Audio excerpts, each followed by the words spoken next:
Hello friends, welcome back to my channel. ఈరోజు video ఏంటంటే బాబుకి అయితే ఆధార్ కార్డ్ చేయించాలని చెప్పి సచివాలయం దగ్గరికి అయితే వెళ్తున్నాము. ఇక్కడ మా తాత కనిపిస్తాడు చూడండి. మా తాత మమ్మల్ని చూసి పలకరించారనమాట. ఏమ్మా ఎక్కడికి వెళ్తున్నారని. ఏం లేదు తాత, బాబుకి ఆధార్ కార్డ్ చేయించాలని చెప్పి సచివాలయం దగ్గరికి వచ్చాను, సచివాలయం దగ్గరికి వెళ్తున్నామని చెప్పాము. సరే అమ్మ, తిన్నారని చెప్పి అడిగారు. తిన్నాం తాత, నువ్వు తిన్నావంటే తిన్నామని చెప్పారు.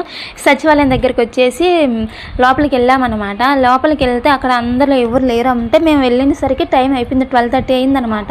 అక్కడికి వెళ్ళి మేడంని అడిగా, ఏం మేడం ఈరోజు ఆధార్ కార్డ్ చేసే వాళ్ళు వస్తానని చెప్పారు, రాలేదని అడిగితే, అయ్యో అమ్మ ఇప్పుడే వచ్చి వెళ్ళారమ్మ, ఇంతకుముందు వాళ్ళు మార్నింగ్ 9:30కే వచ్చారు, ఇంతకుముందే వెళ్ళిపోయారు, ఇప్పటివరకు ఏం చేశారని అడిగారు. అవునా మేడం అని చెప్పి ఇంకా అక్కడి నుంచి రిటర్న్ అయ్యేటప్పుడు మా తాత ఏంటంటే మా బాబుకి బిస్కెట్ ప్యాకెట్ తీసుకొని వచ్చి ఇచ్చారనమాట. బిస్కెట్ అయితే అలా టిక్కిని తీసుకొని తినేస్తున్నాడు, కానీ పాపం మా తాత దగ్గరికి బాబు వెళ్ళమంటే వెళ్ళలేదు.